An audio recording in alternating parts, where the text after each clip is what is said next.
नमस्कार मैत्रिणींनो, लग्नानंतर होईलच की प्रेम ह्या मालिकेचा एक नवीन प्रोमोमध्ये जीवा आता घरी आलेला असतो संध्याकाळी आणि नंदिनी त्याच्यासाठी चहा ठेवते.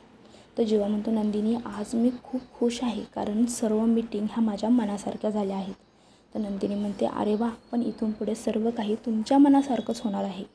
तर जीवा म्हणतो, हो, कारण माझ्या पाठीशी खूप चांगली पॉझिटिव्ह एनर्जी आहे. तर नंदिनी म्हणते, ती कोणती? तर जीवा म्हणतो, तू माझी पॉझिटिव्ह एनर्जी आहे आणि तुझ्यामुळेच मी जे ठरवतो ना ते आता प्रत्येक गोष्ट यशस्वीपणे पार पडते. तर लगेच जीवा नंदिनीला म्हणतो, तू माझ्याबरोबर असंच राहा. तर नंदिनी म्हणते, अहो मी नेहमीच तुमच्या पाठीशी असणार आहे. तर जीवा म्हणतो, माझ्या पाठीशी नको आहे, तू माझ्याबरोबर पाऊल टाकायला हवंस, मला माझ्या पाठीशी नको आहे, तू माझ्याबरोबर चालायला हवं. तर नंदिनी म्हणते, हो. आणि नंदिनी आनंदाच्या भरामध्ये जीवाला मिठी मारते. दोघंही एकमेकाच्या मिठीत असतात. तर जीवा म्हणतो, माझ्या आयुष्यातील हे क्षण मी कधीच विसरणार नाही. नंदिनी म्हणते, मी सुद्धा नाही. हे क्षण असे सुटू नये असं वाटतं. आपल्या आनंदाला कोणाची नजर लागू नये.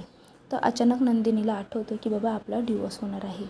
आणि जेव्हा आठवतं तेव्हा ते एकमेकांच्या मिठीत असतात. नंदिनी ती मिठी सोडून साईडला होते. तर जीवा म्हणतो, सॉरी.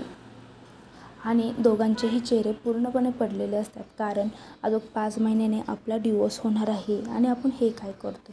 तर आता पुढील भागामध्ये दोघांचा डिवोर्स होईल की दोघंही एकत्र येतील हे बघण्यासाठी आत्ताच आपल्या मनोरंजन मराठी या चॅनलला सबस्क्राईब करा, व्हिडिओला लाईक करा, कमेंटमध्ये तुमच्या प्रतिक्रिया नक्की कळवा. थँक्यू.